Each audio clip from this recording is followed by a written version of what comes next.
চাচা, চাচা, কি হয়েছে আপনার? নিঃশ্বাসে কষ্ট হয়?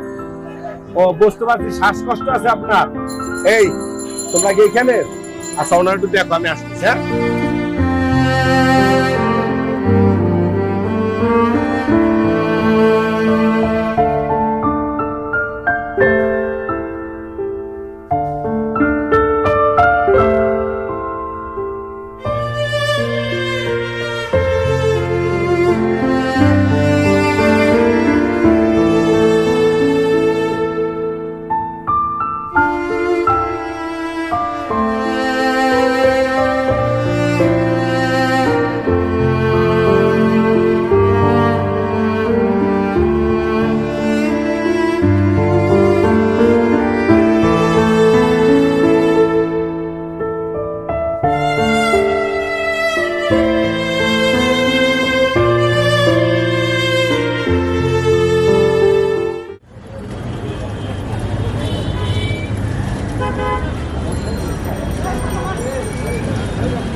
ভিতরের দিকে নেন, গিলা ফালান।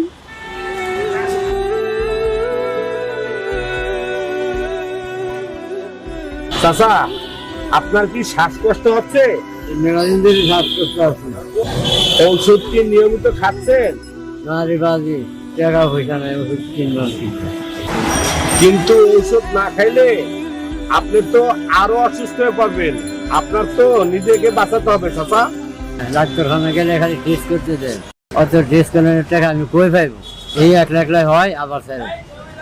বুঝতে পারছি, চলেন আমার সাথে। কই যাবেন স্যার? আগে চলেন তো। তখন তো স্যার যাতে পারবো না, তো তুমি ব্যথা কি বুকের ব্যথাটা একটু কমলে তারপর আমি। আপনার চালাইতে হবে না বাবা, আমি চালাইয়া আপনাকে নিয়ে যাচ্ছি, আপনি চলেন। কি করেন স্যার? আপনার চালাবেন রিক্সা? হ্যাঁ চাচা, কোনো সমস্যা নাই। আমিও তো আপনার মতো কোনো বাবার সন্তান। আপনি রিক্সা চালাইতে পারলে আমি কেন আপনাকে রিক্সা চালায় ফার্মেসি পর্যন্ত দিতে পারবো না? আপনি ঠিক হইয়া ভালো মতো বসেন।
স্যার এই ঔষধগুলো নিয়ম মতন খাওয়াবেন, নিয়ম মতন খাইলে ঠিক হয়ে যাবে এবং 2-3 দিন তার রেস্টে থাকতে হবে। বাবা দেখেন তো এখানে কি কি ওষুধ।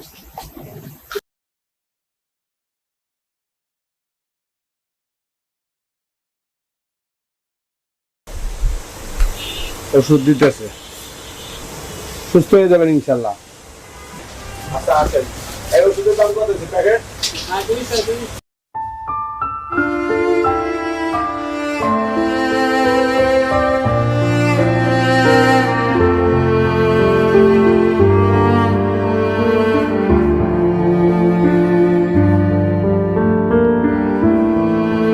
চাচা, আপনার তো 3 থেকে 4 দিন রেস্টে থাকতে হবে।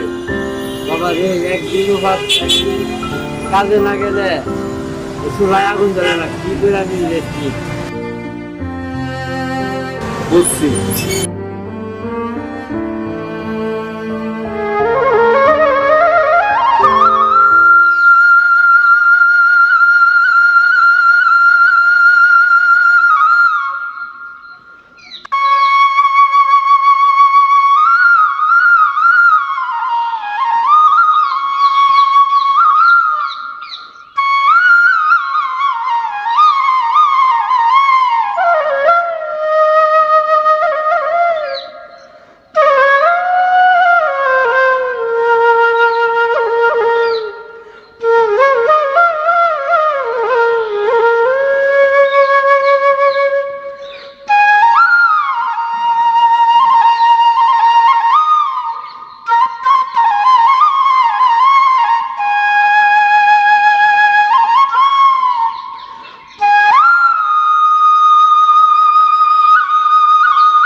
চাচা, এইখানে যে বাজার আছে তাতে আপনার 15 দিন ভালোভাবে চলে যাইবে।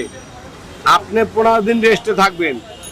এই অ্যাজমা এটা খুব খারাপ রোগ, অনেক কষ্ট হয়। দুনিয়ায় অনেক বাতাস থাকতেও ওই নাক মুখে বাতাস নেওয়া যায় না, মনে হয় এই মারা যাব। আর আপনার আরো কিছু রোগ আছে, আপনি আমার এই ভিজিটিং কার্ডটা রাখেন। এক সময় ওই আপনার মোবাইল আছে?